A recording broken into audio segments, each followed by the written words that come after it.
अस्सलामुअलैकुम व्यूअर्स, उम्मीद है आप सब खैरियत से होंगे। आज मेरे किचन में बन रहे हैं बहुत ही मज़े के टर्किश कुफ्ता या टर्किश कबाब। ये हमारे रिवायती सीख कबाबों से थोड़े से कम स्पाइसी होते हैं लेकिन बहुत मज़े के बनते हैं। आइए रेसिपी स्टार्ट करते हैं बिस्मिल्लाहिर्रहमानिर्रहीम से।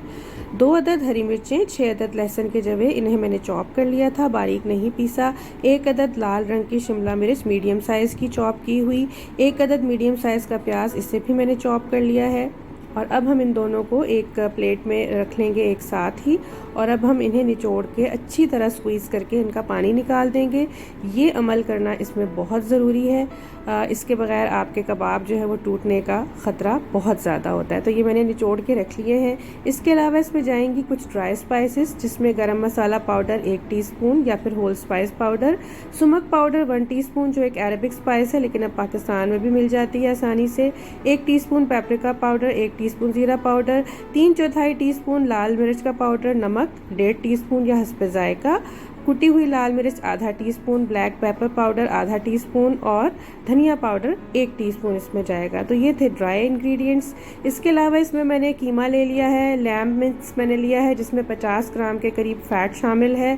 अगर आप फ़ैट या चर्बी नहीं डलवा रहे तो 2 टेबलस्पून आप इसमें बटर या घी डाल दीजिए। इसके अलावा आप इसे और भी बीफ या चिकन के कीमे के साथ बना सकते हैं। 1 कप हरा धनिया और चॉप्ड गार्लिक, ग्रीन चिली, प्याज, शिमला मिर्च और ड्राई स्पाइसेस इसमें मैंने डाल दिए हैं। और अब हम इन्हें कर लेंगे अच्छी तरह मिक्स। ये देखें ड्राई स्पाइसेस भी इसमें चली गई हैं और अब इन्हें अच्छी तरह हम मिक्स कर लेंगे।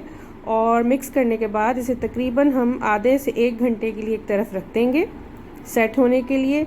अब हम ले लेंगे फ्लैट शेप की स्क्यूअर्स। ये फ्लैट शेप की स्क्यूअर्स पर ही बनाए जाते हैं। इसके ऊपर हम जो है वो ये कबाब हाथ पे हल्का हल्का तेल या पानी लगा के इनको लगा देंगे और इनको हम शेप दे लेंगे। इनकी एक बहुत मखसूस एक शेप होती है जिस तरह अंगूठे और उंगली की मदद से दी जाती है। मुझसे बहुत परफेक्ट तो नहीं बनती, बहरहाल ये मैंने बना लिए हैं।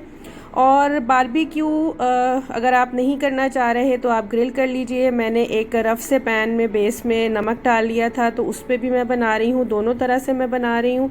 इस नमक पे बनाने से थोड़ा टाइम लेते हैं ये ज़्यादा, लेकिन बहरहाल इस तरीके से भी बन जाते हैं। ये देखें अच्छा सा कलर इन पे भी आ गया है, लेकिन इस तरीके से थोड़ा टाइम ज़्यादा लगता है। हल्का हल्का ऑयल ब्रश कर दें अगर चाहें तो, वरना इतना ज़रूरी नहीं।